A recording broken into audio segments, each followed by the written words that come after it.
All right, why don't we get started? Sandy, can you hear me, and are you there?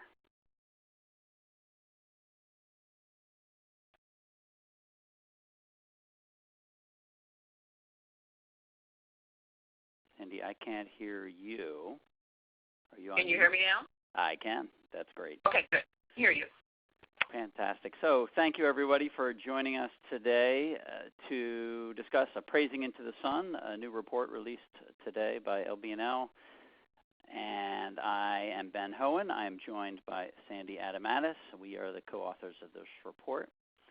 And I'm going to start the presentation and let Sandy take it about halfway through.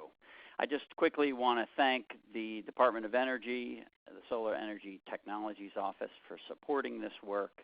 Obviously, we couldn't do it without their support. So with that, why don't we dive into the presentation today. Just a little bit of housekeeping. We have a number of people on the call, and therefore we are not going to be opening the lines for questions, but rather receiving questions via the chat window. So if you want to see if you can hunt that down on your control panel, I see somebody has put in a test question. Feel free to enter that question at any time during the presentation, and then we'll pick up those questions after the presentation and answer them in the order that they came in. So the goal today, we're just going to briefly do a little background on Sandy and myself, and then dive into the background of why this work is important, how it fits within the broader context of solar energy deployment in the U.S. I'm going to also touch on the previous literature that preceded this work to give you a sense of how it fits within that work. And then I'm going to let Sandy dive into the research. Ultimately, we're going to come out of that with some conclusions and then touch a little bit on some upcoming LBNL research in the same area. So I hope you come away from this with a good understanding of what we did. I should let you know that this PowerPoint, as well as the report and a 2-page summary, are going to be available, or already available, on the website. I think you can Google Appraising into the Sun, and you should be able to find that. If not, you can find it on our LBNL research site. And this webinar is also being recorded, so we will have that up as well. So if there are questions that come out of the webinar that are in the webinar, you want to check back on that, you can find that. I believe we're going to post that on a YouTube site. But that will be, the link to that will be available also on the website where we will store Appraising into the Sun. So let's quickly introduce Sandy. She is a luminary in the field of valuing green energy properties, both commercial and residential. She's an author, as an instructor, as a speaker, and often called upon to help guide individuals think about how we move from basically no deployment many years ago to growing demand for understanding how to value these structures, both energy efficiency and renewable energy assets on properties. So I'm very lucky to be able to work with her in this effort that we'll be describing today. I am a staff research associate at Berkeley Lab. My work is generally focused on renewable energy and public acceptance, and so I've done some work in solar energy as well as wind energy. And I have a degree in finance and business, and most recently environmental policy, and have written a good deal on the subject of valuation of solar energy, though I have to say I'm pretty excited about this work today in comparison to the work we've done in the past. It's really, really different. So in addition to Sandy and myself, we also tapped the expertise of a number of appraisers that were familiar with their local market, so that therefore they could better value the homes, the PV homes that were there in that market. And that includes Sarah Houston, Jay Kimmel, Joel Taylor. Watkins, Lynn Dordahl, and John Szymanski. So we're very lucky to have had them help us out with this role. All right, so what's the background in which this work sits in terms of the U.S. solar market? I should say PV is often interchanged with solar, and so I think I'm going to be saying PV much more than solar, but I hope you understand that that's just an acronym. Photovoltaic means solar energy system. And so PV is more affordable than ever. We've seen a major drop in the price of PV going back to 2007 and 2008. Most of that drop has come from a decrease in the hardware costs associated with these energy systems. So that would be the inverters and the appraisers. But we've also seen a big drop in, or somewhat of a drop in the soft cost aspects of the installation. So customer acquisition and the installation and marketing and that sort of thing. And interestingly, the same folks that sponsored this work under the Sunshot Initiative are also doing a lot of work in terms of bringing down those soft costs. And so that's where this work fits in. And so we've seen this big drop in prices, and that, of course, has driven the market to some degree. And some of those low prices are being helped by other things in the market, such as additional incentives on top of those low prices. So we've had a very stable national policy and often stable state and sometimes utility policies to incentivize the installation of solar. And though we have a federal uncapped 30% investment tax credit now, that's actually going to be expiring at the end of 2016 unless we have a policy change that would allow it to be extended. And otherwise it will revert to 10%. So with that, that's been helping drive the market, as well as some market innovations, which I'm sure most of you on the call are familiar with, in terms of third-party ownership of solar systems. So that would include leases and PPAs. That, of course, has given the opportunity for many homeowners to consider having a system installed on their house for no money down. And as you can see from the figure from the right, that has dominated the market recently and has obviously been one of the big drivers to deployment.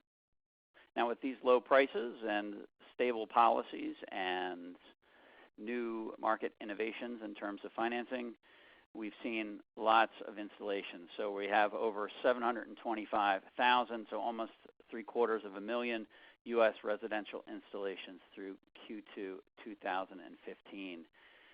And most of those are in California, in part because of the population in California, but also in part because of the enormous and longstanding policy driving installations there. But we see as well robust markets in Hawaii and Arizona and New York and New Jersey and Colorado, Massachusetts, and other states as well.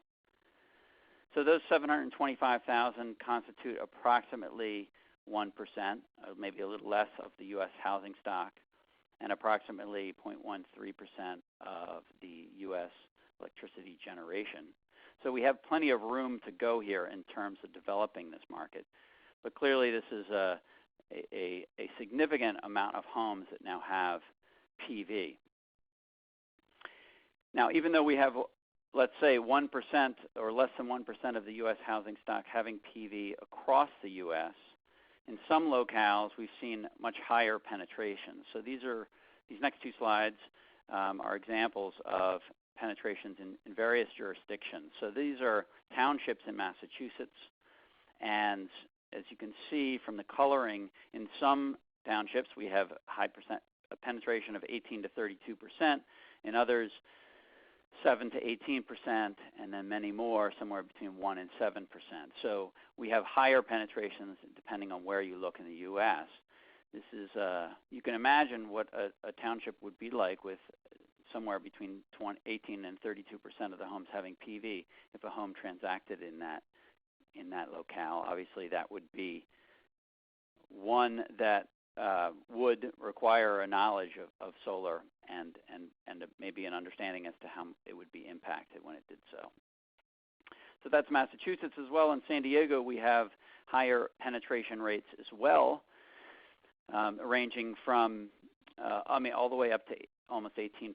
You can see there are much more higher penetration jurisdictions here. These are zip codes in San Diego. So even though we have a relatively small number of homes across the U.S., we've got a high percentage in some locales. And we could probably make the same map in lots of other markets around the U.S. So that is a bit of understanding as to how the market has deployed, but how about thinking about what might happen in the market in the future, specifically in terms of demand for those solar systems on homes? Well, one way to look at this is through this National Association of Realtors survey that asks prospective buyers what green features would be important to them. And 12% say that solar is either important or very important. And that's interesting in part because that's obviously likely to not be the amount of homes that are available for them to purchase. Therefore, we've got a situation with higher demand than there is supply of those homes. And I'm getting some little chats here on the side that I can't ignore, and I'd like to immediately correct that I did make a mistake in terms of the reversion of the ITC. That is going to 0 for residential and 10% for commercial. So thank you for that correction. And it's also been pointed out that some of those townships in Massachusetts have seen that high amount of deployment because of solarized programs. So those are great additions. Thank you. So if you're considering installing a solar system, obviously the price is very important to you, but there's another consideration that often folks will think about, in that these systems will be on the home for quite a long time. In some cases, that might be longer than the homeowner expects to be in the home. So it's an open question for many of these individuals as to how the value of the home would be affected by the presence of that system. Some work's been done to look at this. For instance, there's been a number of large-scale statistical studies that have looked at this issue, starting back from Barbara Frahar's work in 2008 to work that was recently published this year by us at the Berkeley Lab with Sandy and Tom Jackson and a number of other folks participating in that work.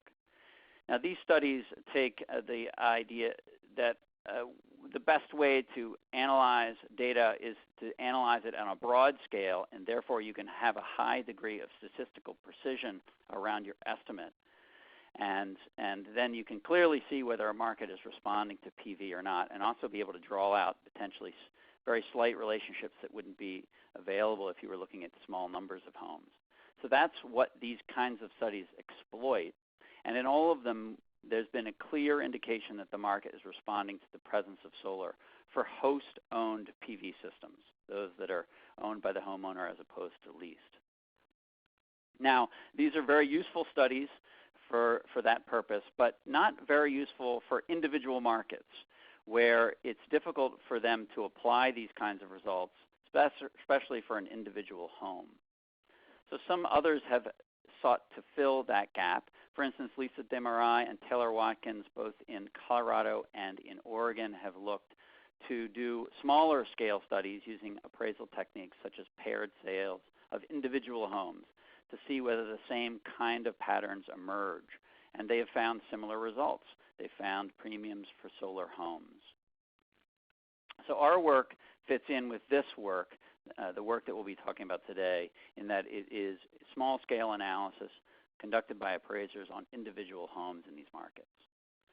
So as we've seen some evidence of premiums emerging from the various studies, we've also seen some movement in terms of the institutional support for recognizing solar's value. So for instance, Fannie Mae in their single-family selling guide has pointed out that solar should be incorporated in the appraisal because it can add value, and given some guidance as to how that might be done. And similarly, in the FHA Single-Family Housing Policy Handbook that would be used for ensuring the value of a mortgage, they have also said that homes with solar that are owned by the homeowner should be appraised accordingly. So we see some institutional support. Now, that is great, but there are some big barriers to just simply starting to do that. And one of them is that often appraisers who are most familiar with a sales comparison approach, and I'll describe that in a moment, and as well, underwriters aren't as comfortable with other approaches. And in some markets, it's very difficult to find an ability. There's a very difficult time in some cases to be able to conduct a sales comparison approach. So we need additional methods and expanded methods for valuation, those that are accepted for the presence of PV. So it's a unique kind of problem. And I'm going to stop on this slide just to describe these various methods in a little bit more detail, because we'll be referring to them as we go through the report. So ideally, you'd have a scenario where these three approaches, sales comparison, income, and cost, all kind of line up, and therefore you have a really strong sense as to what is the market value for any asset that you are appraising, or any piece of real estate or asset on that real estate. So the sales comparison approach is when you compare, let's say in this case, a PV home to non-PV home, as in the paired sales approach, or to groups of PV homes to groups of non-PV homes in the large-scale statistical analysis approach. Those are both sort of take advantage of the fact that there might be some differences between these two homes. You control for the differences of those homes, and then hopefully exploit the fact that if a premium exists based on the presence of PV, it should pop out. So that's a very familiar approach to most people that are in the business of valuing residential structures. The income approach is less common. The income approach exploits the idea that for an asset that has a stream of, in this case, energy cost savings, or in other cases, income, you can discount that stream of savings or income to the present value, and therefore establish a value to that asset based on that stream of savings. So that's an income approach. It's very commonly used for rental incomes, but less commonly used by residential appraisers, and therefore less commonly applied to problems with valuation in that context. But it's perfect for this scenario. There's a tool called PV Value, which some of you might already be familiar with. You can find it by going to pvvalue.com. It's free. It was developed by Sandia National Lab and Energy Sense Finance. There are some non-free versions that give you additional functionality, but you can just log in if you want to and put in some information about your PV system or a PV system of interest, and it will spit out a series of values, a low, medium, and high estimate for the value of that system based on the income approach. And the final approach is the cost approach. And one can think about it this way. If you were to buy a car that was used, you surely wouldn't pay more for that car than what it would cost you to buy that car new. And that is a replacement cost. And so there's generally a theory that the costs or the market value of things would not exceed their replacement cost. And that makes sense. Well, in the case of PV, we could think of that replacement cost as the gross cost. And this is the cost, the gross cost for the system prior to any reductions in value or cost based on the incentives that are available. If you were to take into account the incentives, the federal incentives or state or utility incentives, you might think of it as the net cost. And I'm going to make that distinction between gross and net, or Sandy will throughout our presentation as we're looking at the results. It's very important to think about the differences between those two. So that gives you a sense of those various aspects and gives you a sense a little bit about the literature that preceded our work. So with that, we had some limitations that we thought this work could help fill. For instance, appraisal-led studies had only been conducted in 2 states. It would be very good to conduct them in other markets. None of the appraisal results had been directly compared to the statistical results, and therefore they kind of were set apart. Our work helped to fill that gap. Time on the market, which is an interesting question in and of itself. Do PV homes sell for faster than non-PV homes? Had only been looked at in 1 study, so we thought it would be good to come back to that. The appraisal results, so the paired sales results, had not been compared to both income and cost approaches in especially taking into account the net cost approaches in any one of the studies. So we have those three different ways to value: income, gross, and net costs. It'd be great to compare them to the appraisal results. And that was one gap we were able to fill. And finally, I mentioned that in some markets you can't, we had heard that appraisers have had a difficult time finding sales to pair. And so we thought one of the interesting things that can come out of this work is an examination of how that actually goes down in real time.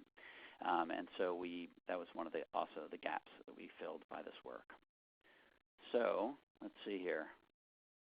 I think that brings us to the top of the results. So at this point, I'll go one more slide.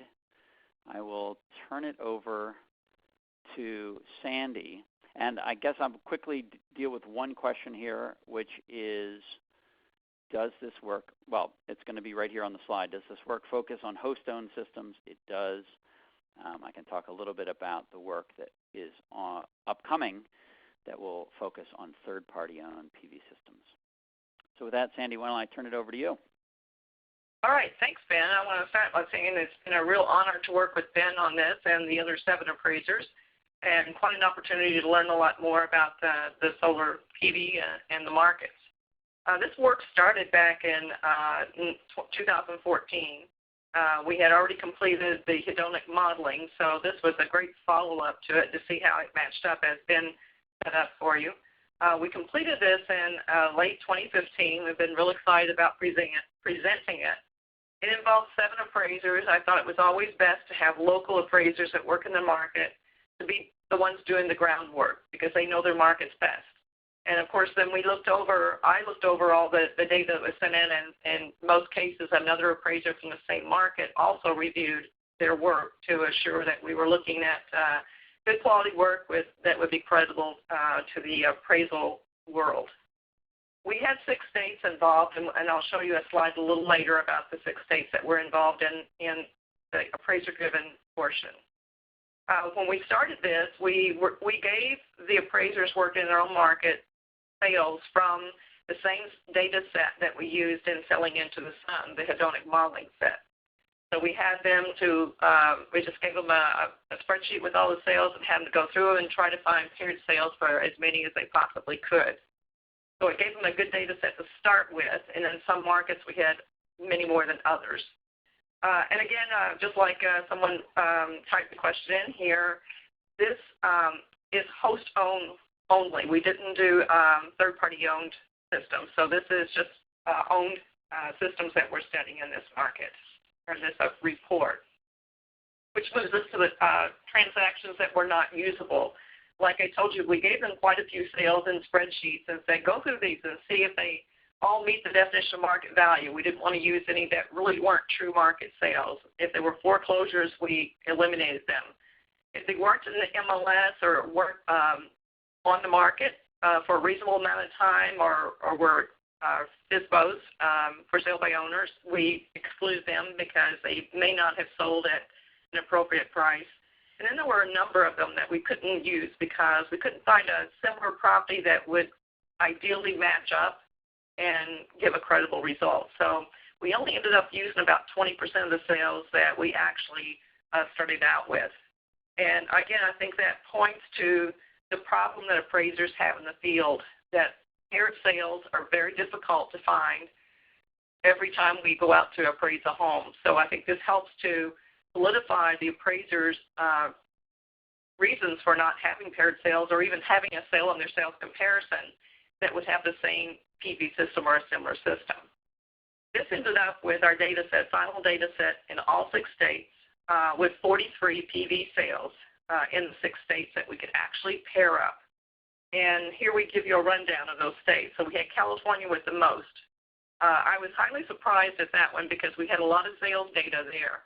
But pairing those sales was extremely difficult because of the uniqueness of California and the land and views and in the extremes and styles and design. So we ended up with 13 there. In Florida, only found 4. We don't have a high percentage of our homes with solar PV on them, so that was a small number. Maryland, even smaller, with only 3. North Carolina is it has a lot of installations, but most of that is not on the residential side. So we only ended up with 7 in North Carolina. Oregon, we had 9, which we kind of thought we'd end up with more, but didn't. And then that was in the Portland area. Then we went to the Bend metro area and could only find 2 there. You have a unique problem there with house styles and age of homes and views, the same kind of thing we ran into in California. And then in Pennsylvania, we did end up with 5 paired sales. So that comprised our paired sale analysis for this study. Each of the appraisers, when they found a paired sale, they were given a form to fill out and to show all the data, and they had to provide us with the MLSs and the public record on each of the sales that they chose to use. So we, like Ben explained, we used a paired sale analysis, a sale with a PV system versus a similar house without a PV system. So they made adjustments for anything that's a little different, and then compare the adjusted sales prices, and if there's a difference and it shows that the sale with the PV system sold for more, then the difference could be attributed to the solar PV system. From that, then those same paired sales, I developed the income approach for each one of the systems. We had have systems where we could get enough information about them, age, size of the system, things of that nature, so we could put it into the PV value and develop a credible value using the income approach or discounted cash flow. I will say that we'll find on another sheet, we'll explain those a little more. We didn't drill down to very specific, we didn't have copies of the utility bills, so we had to use estimates on the actual kilowatt hour cost. We used a cost method, and the method we used was a gross cost, and then we used net, which would be the gross cost less any incentives or rebates that were available to bring it down to a net cost. And typically, appraisers are expected to use depreciated costs, meaning gross costs less all forms of loss through depreciation. So a brand new system could even have depreciation known as obsolescence. For instance, if the market's not willing to pay the gross cost, the difference between what they're willing to pay and what the gross cost is obsolescence.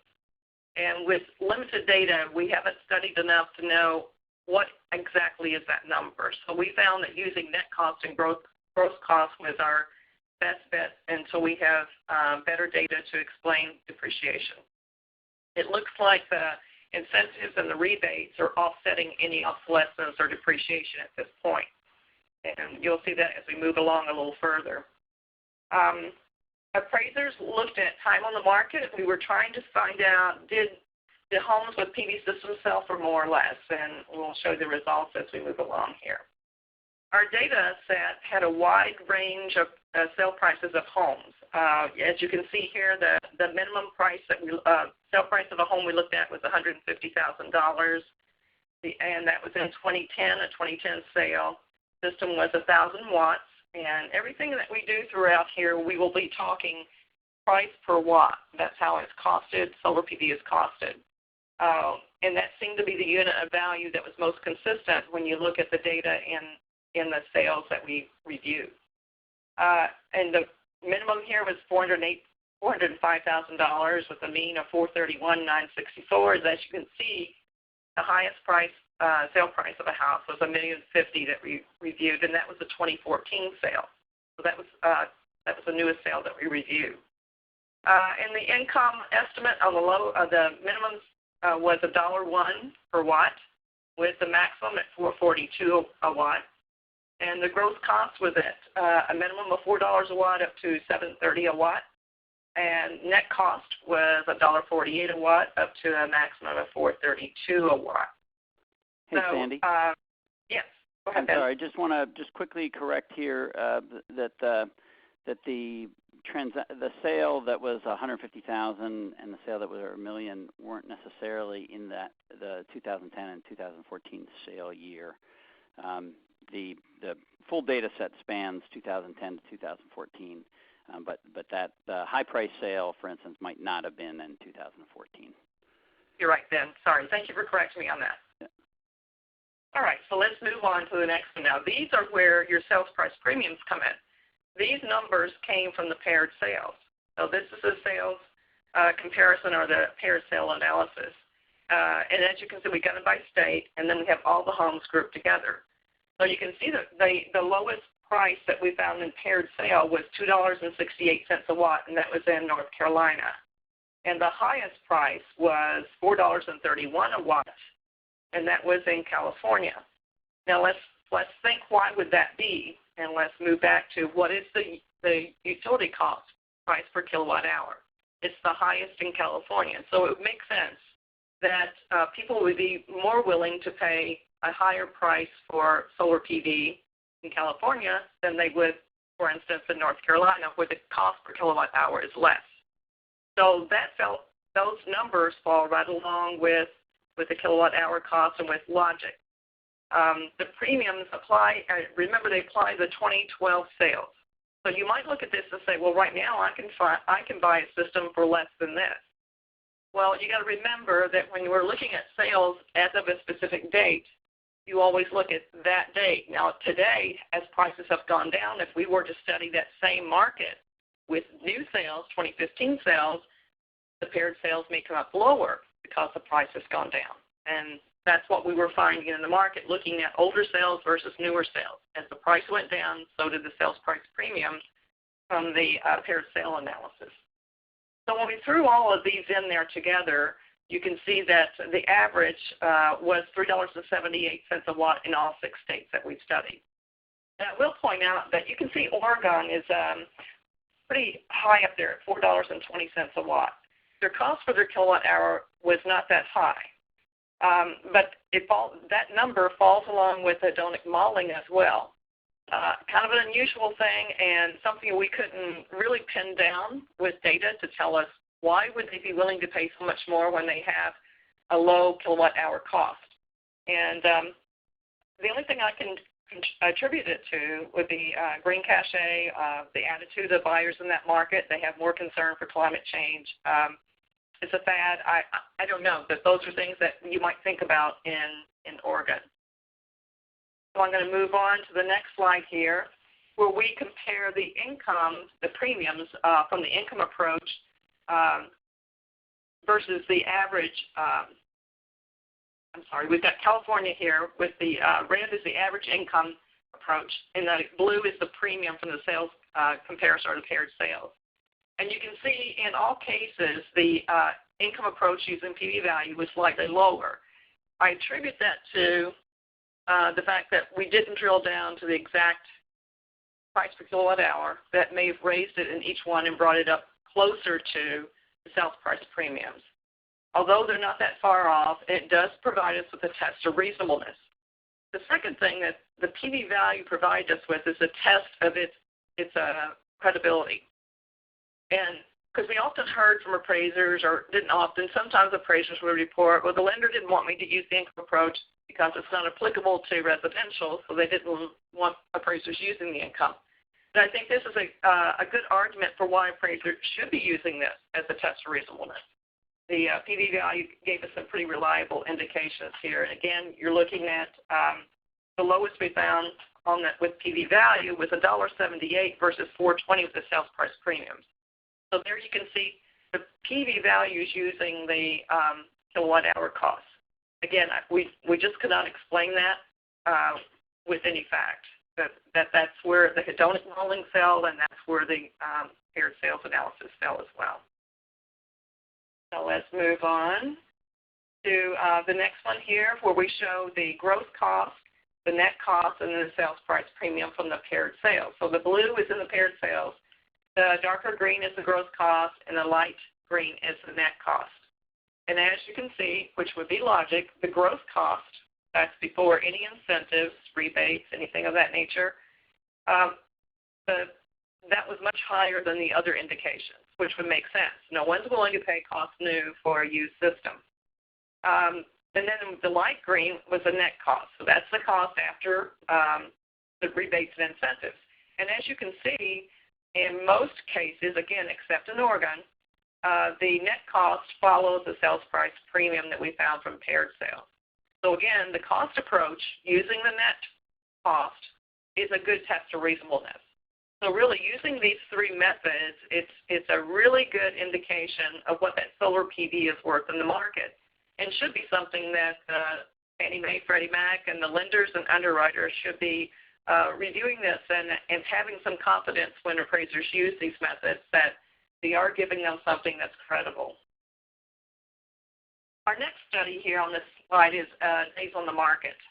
And as you can see, in most cases, or in some cases, the PV sales took a little longer to sell than the house without PV. That was true in North Carolina, but remember, we only had a few sales in North Carolina that we studied. Pennsylvania, we only had a few, but they sold took a lot longer to sell those in Pennsylvania than it did the non-PV systems. And I credit that to some of the comments made by listing agents or by selling agents. It seems like when something like this is new to the market and the public, the buying public, is not familiar with solar PV and the benefits of it, they're a little leery of it. So sometimes it takes a little longer to find that buyer that's willing to pay a price for that system. And when you have a listing agent that may not be familiar with it, it may not sell at its most probable price, because it's hard to sell something at the highest price if you're not familiar with how to articulate the benefit of solar PV. So again, in California, we had a lot of systems there, and you can see the PV systems and the non-PV system sales were very close, 25 days versus 22 days. In Florida, it was much different. As all along here, you can see there was no consistency here, so I would say it's we're really too new. We don't have enough data to really prove that solar PV is selling quicker in most of these markets.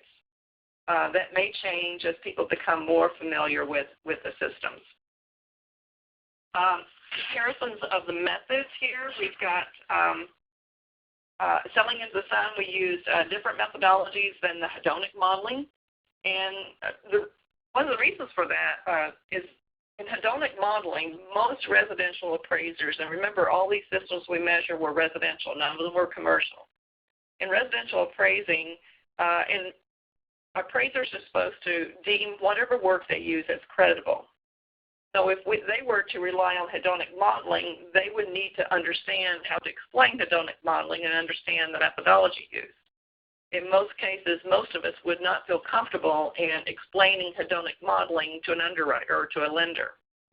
So appraisers shy away from using hedonic modeling as a data point for supporting adjustments. So that's why this work becomes so important, and it also adds credibility to the hedonic modeling when our methodology in appraising matches up with hedonic pricing. Our data sets overlap. Remember, we used the same data they did, and the time frames were a little different. The sales that we used from the appraiser-driven studies were from 2010 to 2014, and I think we only had one in 2014. Hedonic modeling used 2002 to 2013. Again, hedonic modeling had a much more robust data set because it spanned a larger number of years. But we wanted to use in the appraiser-driven study the most recent sales that we could find to make it more applicable to today. But again, I want to remind any appraiser on the line that if you're appraising something today, try to find something with a newer date, because the price of solar has gone down since some of these sales were studied. So both of these studies tell a similar story, which gives credibility here. So here we have the premiums are most similar to net cost. Again, in every market we found the sales price premiums were very close to the net cost of the system. So I think that an appraiser at this point could feel comfortable in looking at a net cost, but be sure you calculate your net cost correctly. DesireUSA.org was one resource where you can go in and find out what incentives or rebates are available. There are many other resources out there, and I know LBNL has a website where you can get some of those, and so does the Appraisal Institute. So research your incentives and rebates and take those off of your gross cost, and that'll give you a real good starting point. So here we have the Oregon. Again, you can see where results these results don't include Oregon because they just fell outside the range.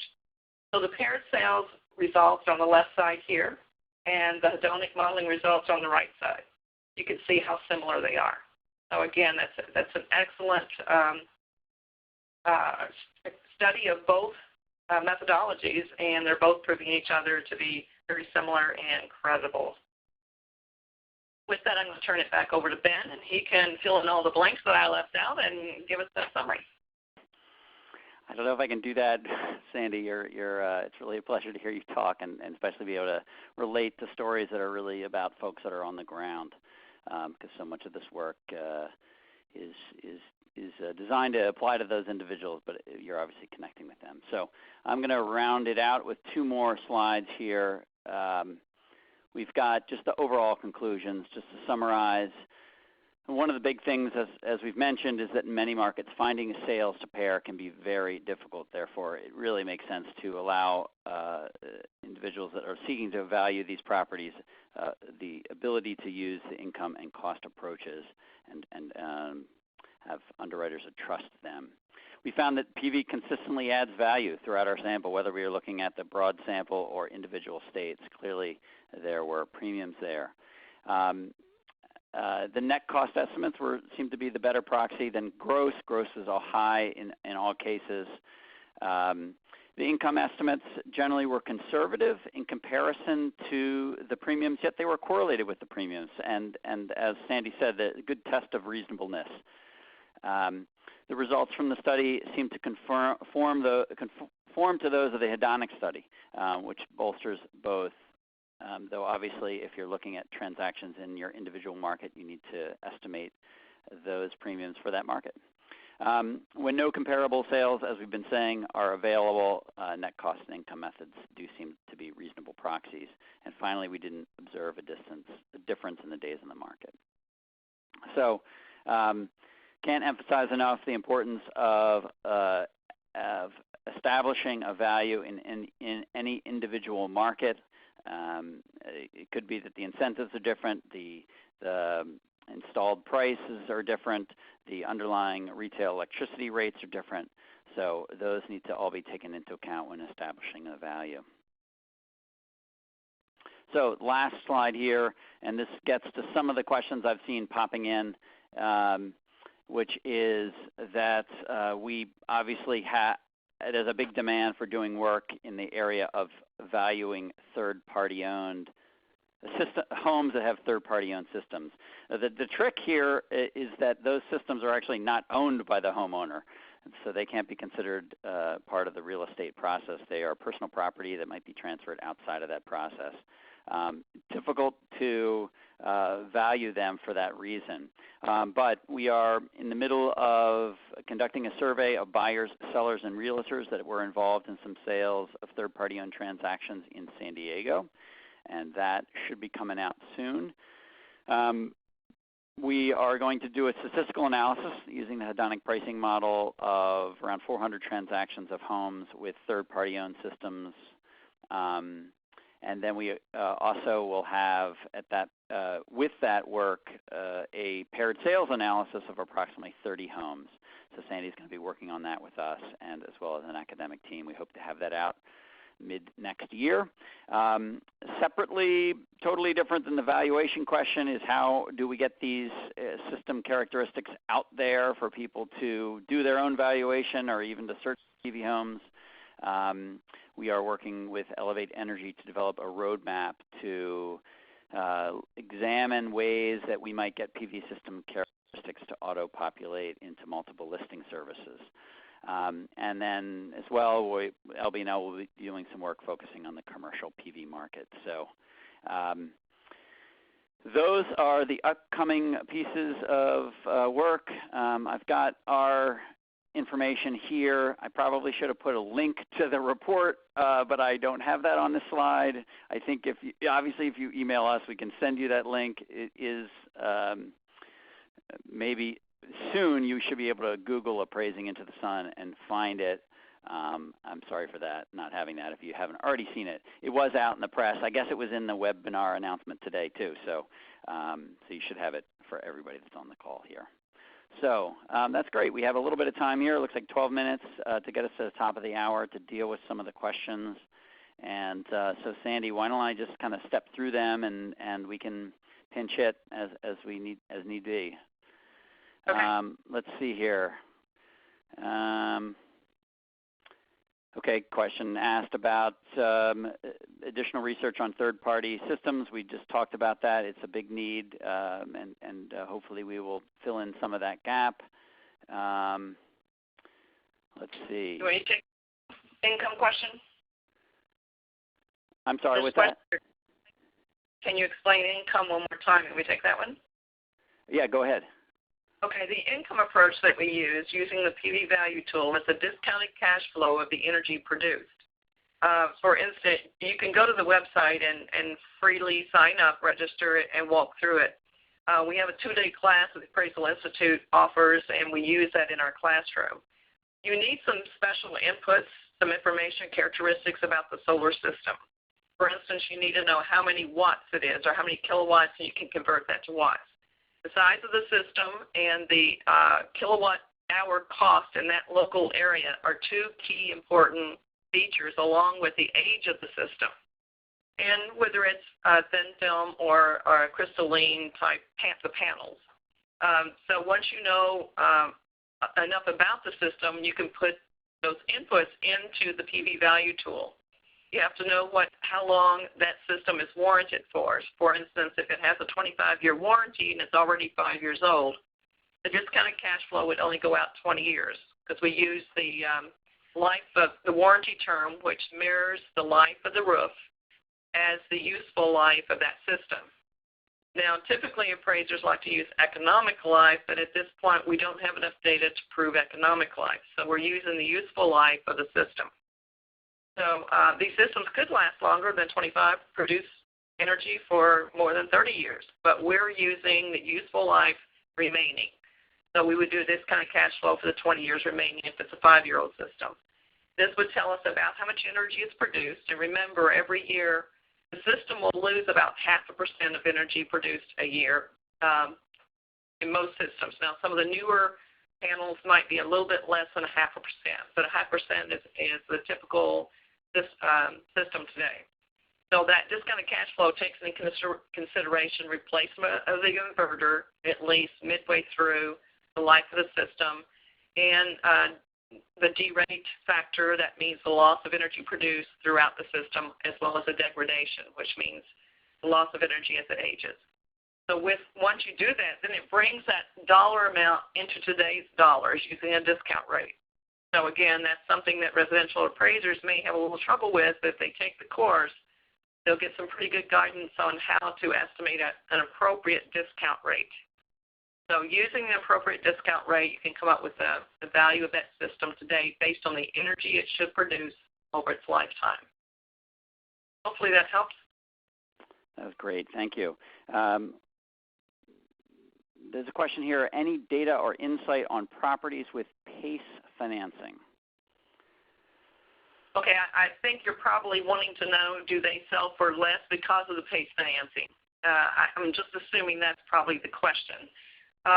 We didn't look into the financing particulars of the sales, and so this study did not address that. Now, you could liken that to similar programs that are attached to payment through the real estate taxes. For instance, in Cape Coral, Florida, we have a similar program where you can connect to water and sewer, and you pay it back with a low interest rate over a 20-year term. It's attached to your taxes.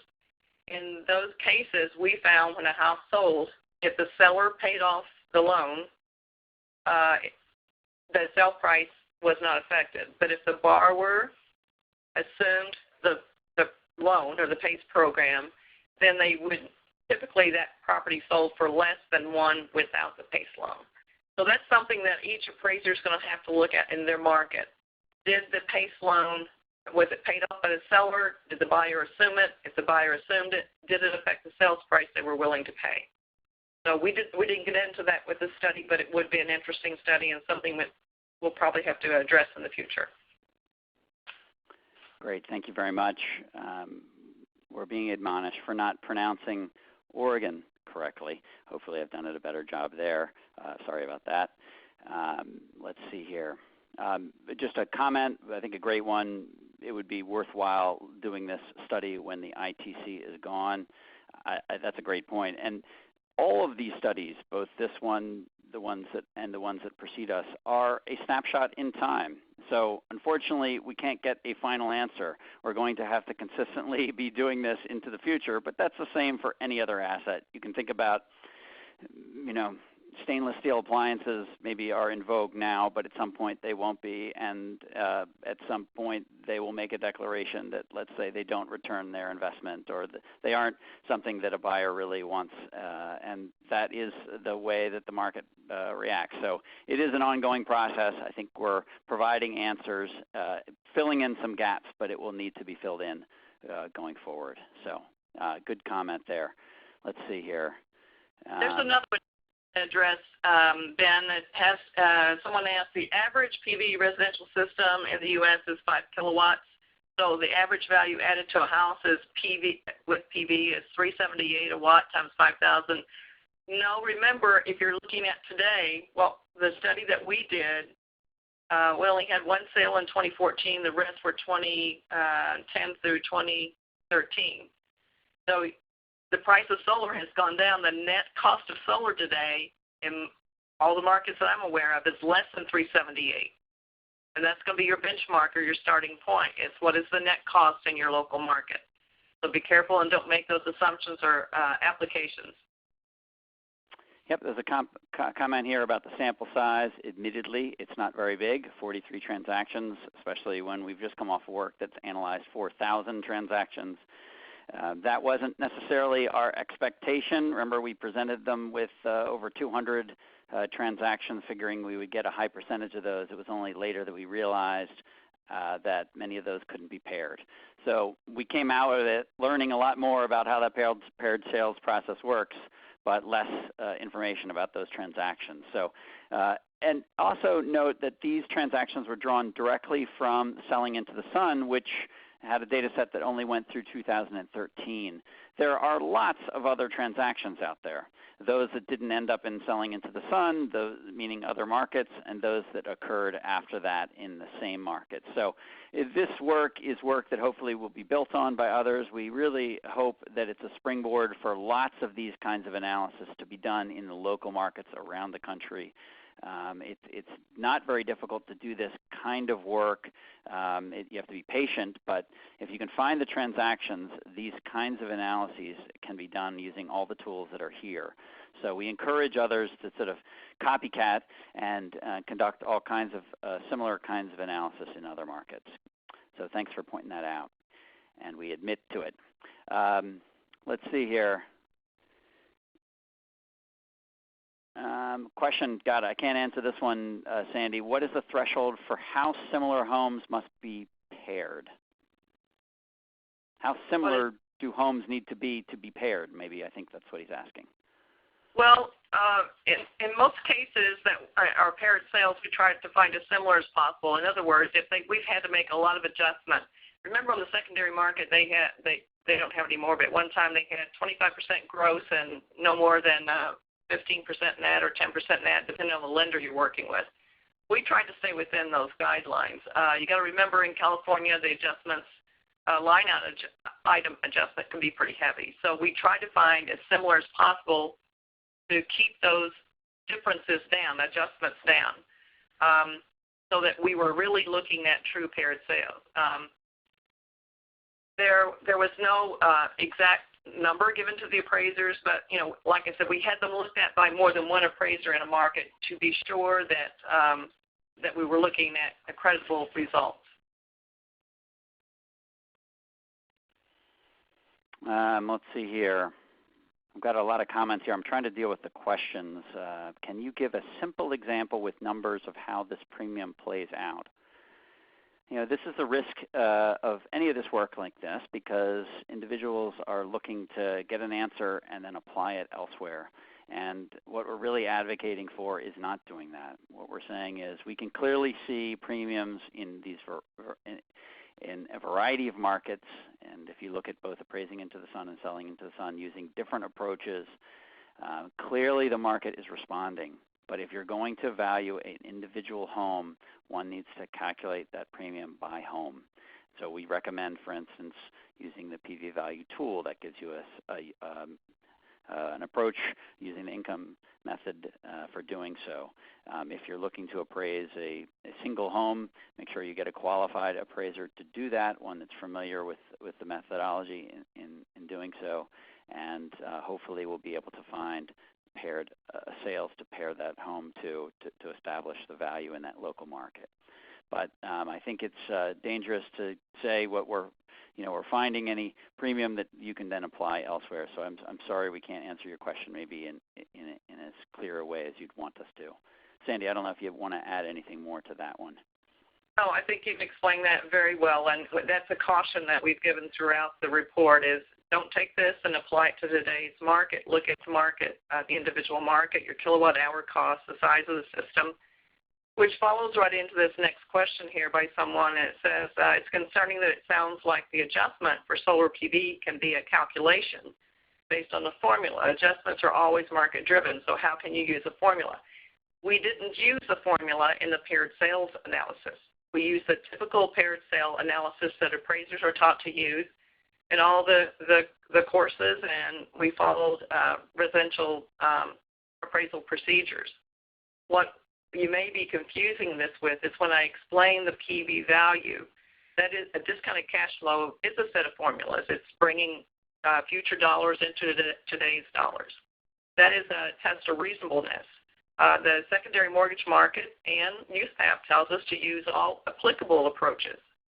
So an applicable approach for something that's producing energy, which saves dollars, is a cash flow item. So it does deserve income approach analysis if you have the data to do that, to make a credible result.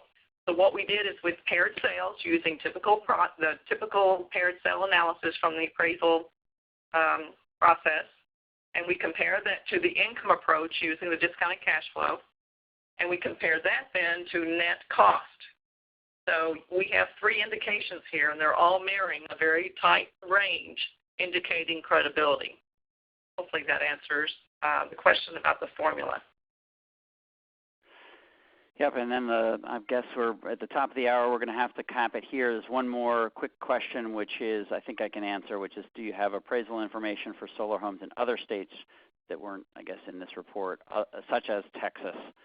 And we don't.